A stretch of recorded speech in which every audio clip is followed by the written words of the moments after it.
இந்த படத்துல உள்ள முக்கோணங்கள் எண்ணிக்கை எத்தனை மிக விரைவில் பார்ப்போம். ஒரு சதுரம் இருந்தா அதுல உள்ள முக்கோணங்கள் எண்ணிக்கை எப்படி பார்க்கணும் ஏற்கனவே காணொலி போட்டோம். 1 2 3 4 4 பிரிக்கப்பட்டிருக்குது.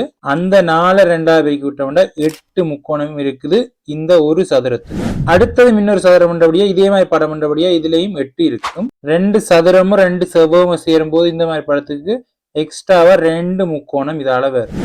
அப்படி என்ன இதோட எக்ஸ்ட்ராவா இன்னொரு 2 சேர போது 8 2 கூட்டணும் 10 10 8 18 முக்கோணங்கள் இருக்கு இந்த படத்துல. இதே மாதிரி இன்னொரு சதுரம் சேர்ந்தாலும் இல்ல அதுக்கு மேலதிகமா சேர்ந்தா கூட ஒரு சதுரத்தால் 8 வரும். அது ரெண்டும் பொருந்துற இடத்தை இன்னொரு 2 வரும். இவ்வளத்தையும் கூட்டும். அப்படி என்ற இந்த படத்துல உள்ள முக்கோணங்கள் எண்ணிக்கை எண்ணி சொல்லுங்க பார்ப்போம். இந்த சதுரத்தால் ஒரு 8 வரும், இந்த சதுரத்தால் 8 வரும், இந்த சதுரத்தால் 8 வரும், ரெண்டும் பொருந்துறதால் 2 வரும், இந்த ரெண்டும் பொருந்துறதால் 2 வரும். மொத்தமா கூட்டி விட்டா விட வரும். இதுக்குரிய விட என்ன வரும்ன்றதை கமெண்ட்ல பதிவு பண்ணுங்க.